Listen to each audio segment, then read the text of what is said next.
주택 건축 시 적용되는 일조권 사선 제한 알아보기. 햇빛이 잘 들어오는 공간에서 생활하는 것은 몸과 마음의 건강을 지키는 데 큰 역할을 합니다. 빛이 잘 드는 환경이 만들어지도록 건축법에서도 이를 규정하고 있는데요. 건물을 지을 때 인접한 건물에 일정량의 햇빛이 들도록 보장하는 권리인 일조권이 바로 그것입니다. 일조권 보장을 위해 어떤 방법을 사용하고 있을까요?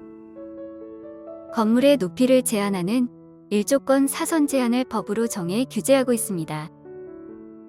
건물의 높이는 일조량뿐 아니라 채광, 통풍, 미관에도 영향을 주기 때문에 쾌적한 도시 환경을 완성하는 데 기준이 됩니다. 도시의 각 구역마다 집단화하여 높이를 규제하고 있는데요.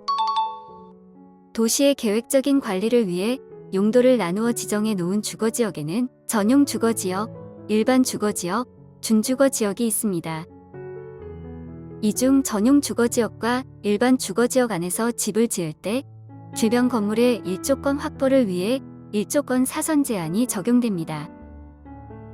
건물의 높이에 따라 정북 방향이 인접 대지 경계선으로부터 일정 거리 이상을 띄어 건물을 지어야 합니다. 일조권 사선 제한에 따른 건물의 높이와 거리는 어떻게 되는지 구체적으로 살펴보겠습니다. 건물의 높이가 9m 이하인 부분은 1.5m 이상 인접 대지 경계선으로부터 떨어져야 합니다. 건물의 높이가 9m를 초과하는 부분은 해당 건물 각 부분 높이의 2분의 1 이상 인접 대지 경계선에서 떨어져야 합니다. 주택 건축 시에도 마찬가지일까요?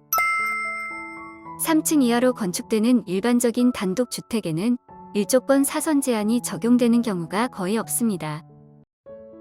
하지만 층수가 높은 다중주택, 다가구 주택이라면 반드시 일조권 사선 제한을 참고하여 지어야 합니다.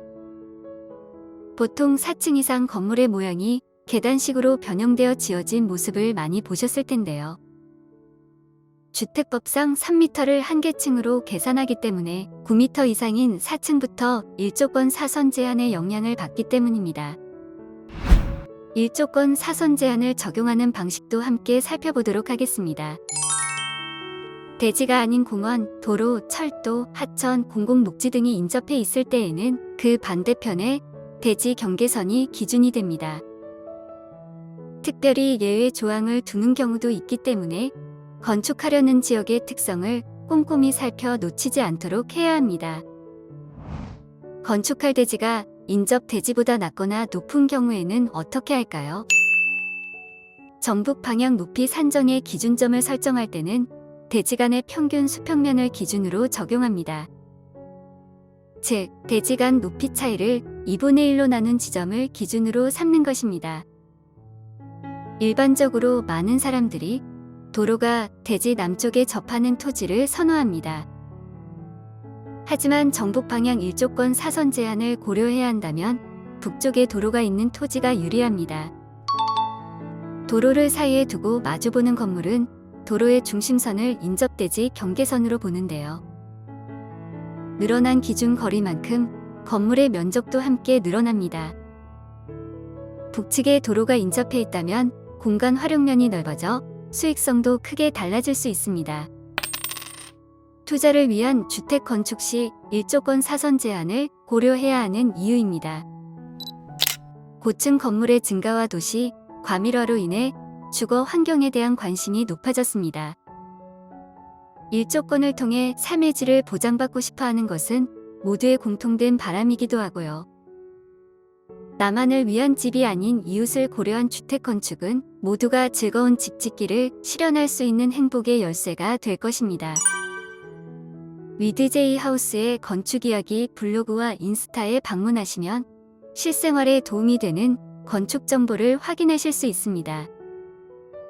자세한 설계 및 시공 문의는 영상 아래 링크를 통해 연락하실 수 있습니다. 항상 힘이 되는 구독과 좋아요 부탁드립니다.